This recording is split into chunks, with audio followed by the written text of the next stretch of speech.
Announcement of suspensions. At the start of the video, a faction of the ADC leadership in Adamawa announces the immediate suspension of several high-profile individuals, including Engineer David Babel, Vice Chairman Northeast, and Barrister Sadi Ibrahim, Transition Committee Chairman. The stated reasons include fostering disunity, creating parallel party structures, and undermining party authority. Counter-response. The latter half of the video features a strong rejection of these suspensions.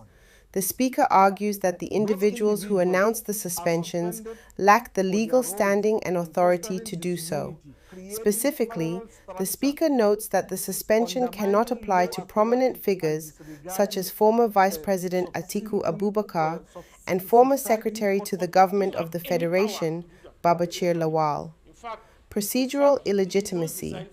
The speaker emphasizes that the process of suspension was flawed, noting that suspensions must follow a specific hierarchy from the ward unit level up to the state, zonal, and national offices.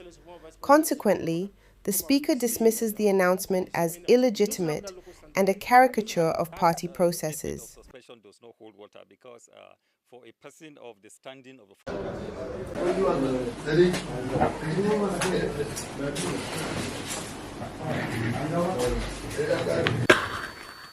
the leadership of the ADC in Adamawa State hereby announces the immediate suspension of the following individuals from the party.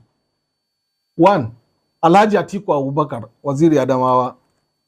Engineer David Baba Lawal, Vice Chairman Northeast. Barrister Sadiq Ibrahim Dasin, Transition Committee Chairman.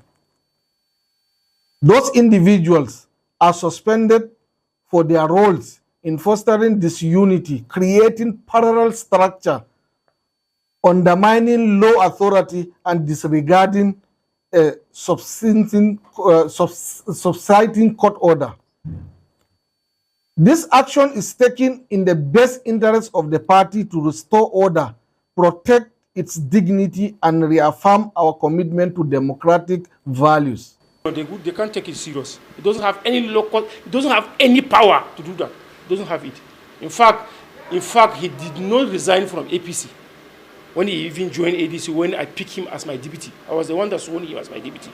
So how can you come overnight and say he suspend a person that he is the leader of this party in the whole country, in person of His Excellency former Vice President Alhaji Atiku Abubakar? Come out, he's saying that he suspended Atiku. He doesn't have that local standard. Doesn't have it. That statement of suspension does not hold water because for a person of the standing of the former Vice President of the Federal Republic of Nigeria, Alhaji Atiku Abubakar, or for the person of the standing of the former Secretary to the Government of the Federation, Engineer Babachir David Lawal, and for the person of the standing of the former Speaker of Adamawa State House of Assembly and former member of House of Reps, Sadiq Ibrahim Dasin, you can't just wake up one day and say you are suspending them in a press conference. The process of suspension is that your unit, ward have to suspend you, and then it can be ratified by the local government and also by the state, and then the zonal office and up to the national. That is the process. So it is illegitimate. It does not stand. It does not hold water. And I think this is just a caricature of what is happening.